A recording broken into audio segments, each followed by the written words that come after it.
But let's shift focus now on the commodity markets. Peter McGuire, the CEO at Exim Australia, is joining in to talk about oil prices and all things commodities. Peter, thanks a lot for joining in. This morning oil prices are inching a bit higher because of the China economic support pledge and tighter supply across the globe as well, but still a little below the $80 per barrel mark.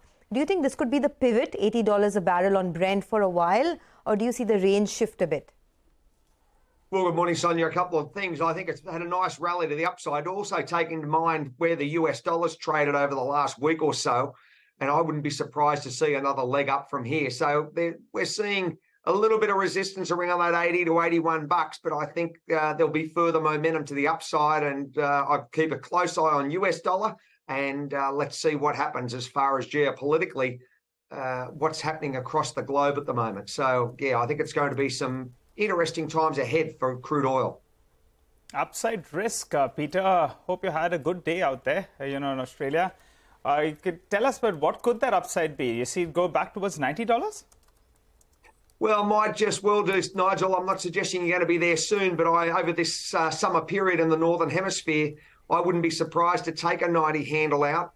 I think that there's overall, the overall consensus is across the market, and many analysts are saying that it's very achievable over the next couple of months. So I'm sitting here, I'm looking at it. It's hard to forecast, but I think there's more bullishness than bearishness at the moment. Okay. So in terms of a range, what are we looking at, say, for the next 12 months on crude? What do you estimate the floor and the ceiling could be now? Well, I think, Sonia, that's a big range as far as 12 months. So let's say a 70 is a low side, and I think it's probably got the potential to be a $90 plus on the high side. So, but 12 months is an enormous window as far as time, because we're coming into an election year next year. You're coming into OPEC and their thoughts, Saudi production, Russia, and there's a lot of components to this big thing that we call crude oil. All right. Well, since we have you with us, Peter, you're clearly sounding quite bullish on crude. But what about the other metals? What's the preference out there between ferrous and non-ferrous? How do you see pricing shape up? And any particular commodity that you're bullish on?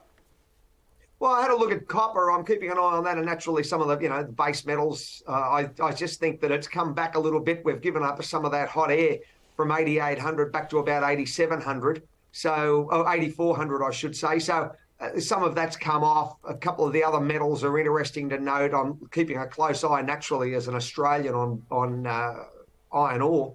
And one that I need to look at certainly is gold and silver, because they've had a strong push to the upside. You've got gold sitting there at $19.80 an ounce, and you've got silver over $25 an ounce. So, yeah, they've had a nice push up, and maybe there's further expansion on both of those in the short term.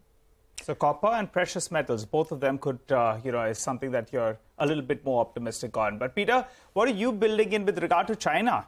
Everyone's talking about a stimulus. Do you think a stimulus is coming? And if yes, any kind of quantum that we should be looking at? Well, I can't put a number on it, but I certainly think, Nigel, that there will be stimulus, and I think it'll be quite aggressive. So it'll help their market, it'll help the internal demand, it'll help the overall picture across China. So there's the first part of it. The second part is you probably see more consumption. You need to see stronger consumption externally, across the world to buy those finished goods. But there could be a very big push to the upside as far as internal demand. And we all understand, it's a huge growth engine. So its demand it'll be insatiable for commodities. And I think that's probably a good sign for miners and anyone that provides anything to China. Okay, China's stimulus perhaps coming. Thanks a lot, Peter, for joining in and giving us updates on the commodity markets. But let's